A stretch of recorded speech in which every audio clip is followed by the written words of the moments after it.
嗨，大家好，我是躺平叔，今天是2026年8月16号。这一期咱们继續聊聊伊朗，聊聊中東，聊聊波斯局勢。今天是美國和以色列對伊朗進行混合糾治的第170天，同時也是哈梅內伊悟道成仙的第170天，同時也是穆吉塔巴音信全無、人間蒸發的第170天。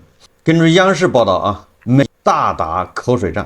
伊朗外交部發言人巴加埃15日表示說霍爾木茲海峽目前的局勢是美國和以色列非法行動的直接結果。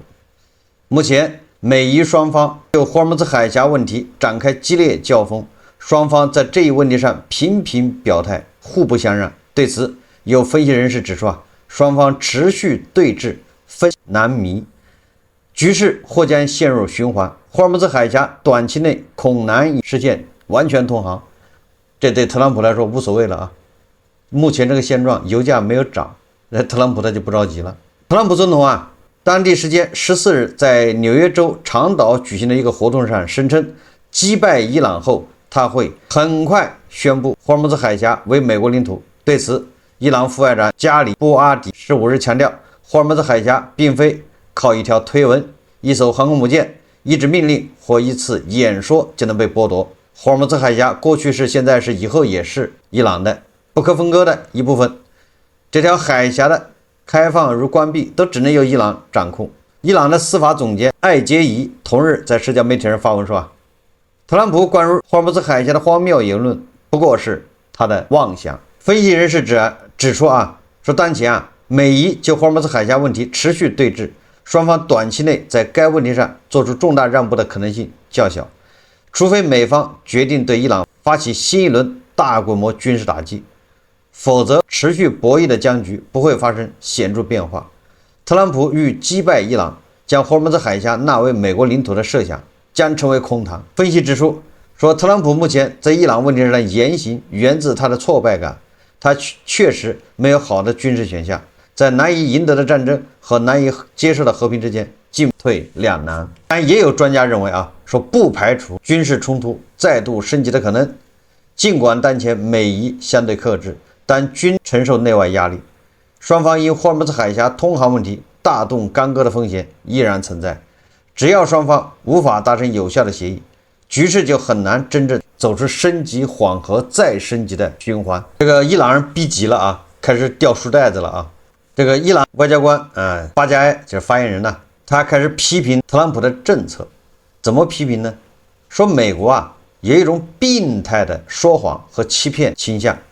他引用了卡拉馬佐夫兄弟中的佐西瑪長老的一句話說那個對自己說謊並傾聽自己謊言的人，會達到一種不能再分辨自身或他人真偽的地步，因此既不尊重自己，也不尊重他人。問題是特朗普他有沒有看過卡拉馬佐夫兄弟這本書呢？如果沒看過，你這麼說沒意義這個時候掉書袋子幹啥呢？你會背這個唐詩300首，你覺得跟特朗普談判是嗎？這特朗普的人設裡面好像沒有這個文化人這種人設吧，對吧？他又不是文化人，你跟他扯這有啥用呢？你說這個時候掉書袋子目前雙方在各說各話。關於霍爾木茲海峽通航，伊朗這個外交部發言人巴加埃昨天他聲明他說伊朗和阿曼之間會談仍在積極推進，雙方已就霍爾木茲海峽航道通行方案達成協議。根據此前伊朗方面公布的磋商情況，伊朗和阿曼將在霍爾木茲海峽建立一種不同於過去60年的新通行方式。什麼方式呢？目前經阿曼領海的南部航道和位於伊朗領海內的北部航道均將關閉。根據新設定的航道，商業船舶進入霍爾木茲海峽以及駛離海峽的部分航程將經過伊朗領海。新航道同樣是臨時性質，預計可使用2至4個月。什麼意思呢？以前不是傳言嗎？對吧？從伊朗那邊進，從阿曼這邊出，那朗子覺得自己吃虧。我記得當時我說了吧，這朗子不可能答應這個條件呢。你說從伊朗那邊進，那都是空的油輪；阿曼這邊出，那都是拉滿油的油輪。那你是怎麼收錢呢？朗子现在拦路收費，空船你怎麼收對吧？大家不知道開車經過這個高速公路，對吧？收費站啊，出口，貨車你走那邊是有稱重的，對吧？有地磅是吧？你開上去多重，交多少錢，有称重啊。和你空船走伊朗這邊，滿載走阿曼那邊，你真的把欺負朗子數學不好是嗎？所以肯定不能同意啊！朗子这人賊得很啊！人家這個新的航道什麼意思啊？你別管那航道怎麼設，總之你得經過由朗子控制。至於是阿曼控不控制，那另外一回事。你對吧？就是說阿曼你願意控制，你也可以控制，不願意控制算了，反正朗子要控制，管你是進去還是出来，你都得有一段啊，必須由朗子控制。也就是你進去的船、出來船，朗子都有权控制，就這麼個意思。对吧？所以雙方這個方案，劃來劃去的，無非就是朗子要對霍爾木茲海峽實行有效控制，不存在空白點，不存在漏洞，就這意思。當然了，雙方也說了啊，新的航道，目前還在談，還沒有最終確定。這第二個呢，即使確定了，也是臨時性質，2到4個月。那通過目前啊特朗普的表現來看，对吧？特朗普他要落實他提出来，对吧？治伊朗的3策啊，一個是，對吧？伊朗經濟已經中毒了，美國就是旁觀，看着伊朗自己瓦解。第二個什麼呢？第二實行這個空中打擊啊，繼續軍事行動。第3策就是經濟制裁加碼。這個3策啊，目前看啊，特朗普要採取這個經濟加碼的政策。美國財政部部長貝森特說啊，美國正準備以前所未有的經濟壓力進一步打擊伊朗，但鑑於伊朗目前已經受到海上封鎖以及數千項制裁措施的限制，批評人士對此持懷疑態度。也就是說啊，你美國還能想出什麼經濟制裁呢？現在已經制裁成這樣了，你再加經濟制裁有什麼用呢？就這意思啊，也就是說，人家懷疑美國是這個經濟工具啊，制裁工具已經沒有了。那麼貝森特啊，8月13號晚上警告說，會在接下來1周宣布向伊朗實施前所未有的經濟孤立措施，配合霍爾木茲海峽的封鎖，任何物資運入或運出伊朗港口都要受到阻止，不讓出。彭博社報道啊，他說雖然政府尚未透露具體準備哪些採取措施，但貝森特領導的美國財政部手中仍有一些可以進一步向伊朗施壓的手段，但主要問題在於，如果針對這些為數不多的剩餘選項採取行動，也可能產生反作用，波及美國自身經濟。為什麼呢？彭博社經濟研究分析師肯尼迪說啊，他說除非總統決定把應對伊朗威脅置於其他所有問題之上，尤其是置於大國問題之上，否則他們採取的任何行動都不太可能實質改變伊朗的戰略考量。以下是美國列出可能採取的幾種措施，這些選項遠非全部，目前也不清楚特朗普政府是否會最終採取其中的任何一種。美國官員可能會同時採取其中的多項措施，也可能完全選擇另一種不同的策略。與大國的關係啊，那麼大國購買了伊朗超過90%的石油出口，如果美國對協助這些交易的實體實施制裁，將直接削弱德黑蘭的石油收入。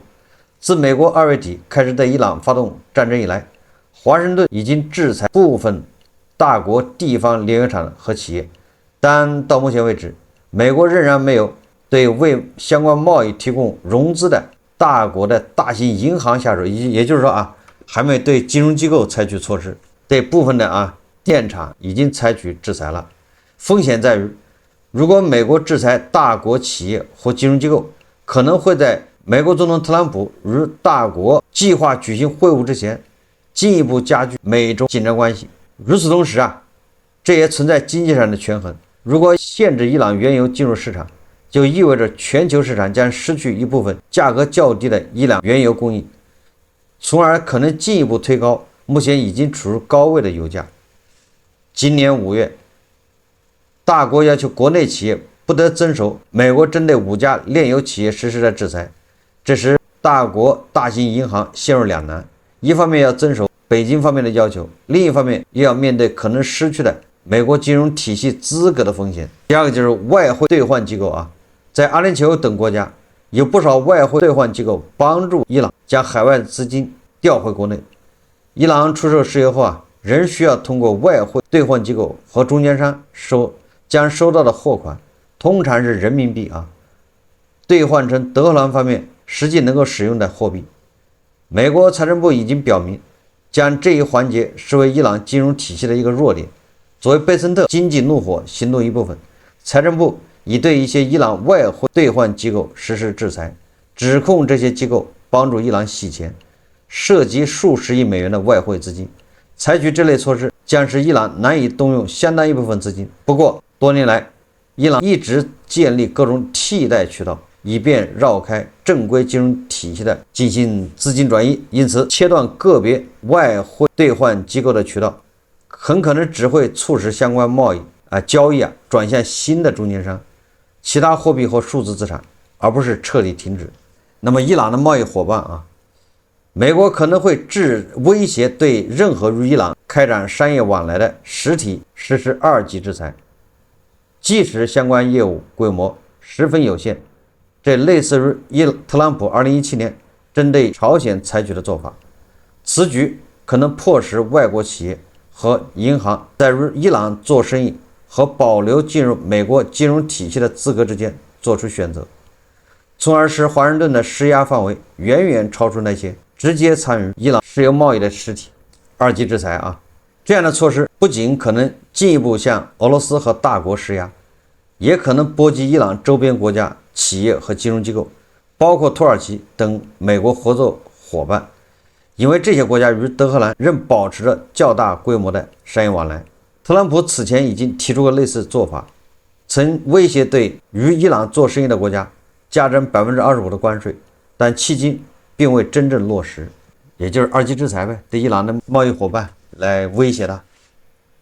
第三個就是海外資產，美國可以採取比凍結伊朗政府資產更進一步的措施，嘗試沒收目前已經處於美國司法管轄範圍內的伊朗資產。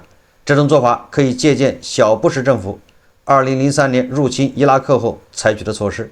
不過，美國實際上能夠控制的伊朗國家資產可能相當有限，與單純的凍結資產相比，直接沒收資產在法律和外交層面都更加複雜。因為伊朗大量的海外財富存放在第三國，因此如果華盛頓希望扣押這些資產，就需要得到相關外國政府的配合。美国自己扣押了伊朗的資產，你可以凍結，你可以，對吧，把它划走。但是如果是在英國或者在第三方国家，比如在法國買的房子，这些美国政府沒有辦法去沒收啊，凍結，那只能通過法國、英國。那這些國家他得有他自己的想法，自己的經濟訴求啊，利益訴求。第5個就是影子艦隊。雖然美國的海上封鎖已經減少進出伊朗港口的船舶數量，但美國可能考慮採取範圍更廣、更全面的措施。這些措施可能不僅針對單獨的船只，還會針對支持這些運輸活動的企業、碼頭以及其他基礎設施。美國已經對參與這支所謂影子艦隊的多艘船只和部分相關實體實施制裁。那麼在美國和伊朗大打出手的時候卡塔爾好像是亂中擊落了伊朗轟炸卡塔爾的幾架飛機、戰鬥機伊朗要求卡塔爾釋放3名伊朗飛行員，他們駕駛的飛機在中東戰爭初期墜毀，但卡塔爾否認扣押他們。法新社報道伊朗此前曾報告稱，今年3月一次飛往卡塔爾飛行任務中，1名飛行員陣亡，另有幾名飛行員失蹤，但當時並未公開他們被俘的消息。另據法尔斯通讯社報道，伊朗軍方將將領巴格爾扎星期六，就是8月15號說3名伊朗飛行員在戰爭期間駕駛蘇24戰機墜毀後被卡塔爾軍隊活捉。現在就是伊朗讓卡塔爾交人，生要交人見人呢，死要見屍。他在致給紅十字會一封信中寫道，薩利西達什蒂安和拉韦什安已被卡塔爾軍隊扣押6個月，就是這個3名飛行員巴格爾扎德在信中呼籲釋放這3名飛行員。並稱他們一直被禁止與家人見面或聯繫。但是卡塔爾外交部發言人安薩里在社交媒體上發文他說：“我們斷然否認有關伊朗飞行員被扣押的說法，並對這些誤導聲明感到驚訝。”他補充說卡塔爾救援人員已盡全力搜尋飛行員，並已與伊朗方面溝通，協調移交一名已找到的飛行員的遺體。他說卡塔爾曾邀請伊朗代表團4月訪問卡塔爾，聽取有關搜救行動的詳細情況介紹，但伊朗方面尚未對此邀請作出回应。這個伊朗的空軍在戰爭初期還勉強掙扎着起飛幾架老式戰鬥機去轟炸美國在中東這些基地。結果3月初卡塔爾國防部宣布擊落2架伊朗的蘇24轟炸機。现在伊朗就是說你卡塔爾把人交出來。卡塔爾說沒有，你的飛行員在哪兒我也不知道，屍體已經交給你了。這個關於這樣的傳言還挺多前一陣子傳言阿聯酋又是給伊朗送黃金，又是送美金，說的有鼻子有眼為什麼送呢？實際上就是給伊朗的資金解凍了，伊朗凍結在阿聯酋的資產，阿聯酋給解凍，然後給伊朗送回去。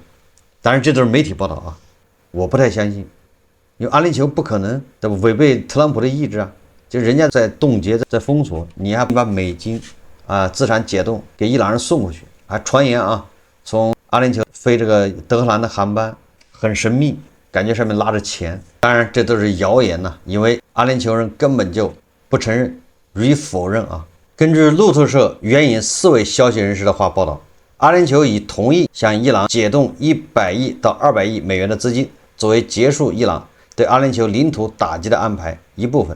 首批30億美元資金已經轉賬，目前尚不清楚這些資金是阿聯酋的資金，還是長期凍結的伊朗資產存放在阿聯酋銀行系統中的資產。消息人士稱作為交換，伊朗將停止對阿聯酋的導彈和無人機襲擊，雙方有意恢復合作，包括情報共享和經濟聯繫。一位消息人士告訴路透社說，德黑蘭已向至少另外2個海灣國家提出類似安排。在報道發布後阿聯酋外交部正式否認這一轉賬，稱關於解凍和轉移伊朗資產的說法，包括30億美元的數字，完全是虛假且毫無根據的。也就是這些媒體也是有的沒的捕風捉影，就開始在這兒攪渾水。這個伊朗的內鬥又是白熱化央視報道說，伊朗總統說我絕不會違抗最高領袖，團結遠比個人想法更重要，伊朗絕不屈服於敵人的暴政與侵略。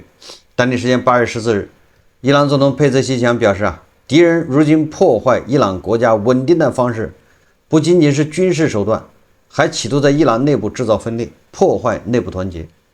他強調無論他個人的想法如何，但他絕不會違抗伊朗最高領袖，因為團結遠比個人想法更為重要。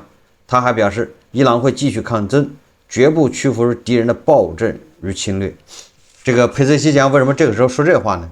媒體解讀為佩澤西強絕不違背領袖的意志，絕不會違抗最高領袖。這個就是畫蛇添足，這說明佩澤西強和領袖之間裂痕是越來越大。為什麼叫畫蛇添足呢？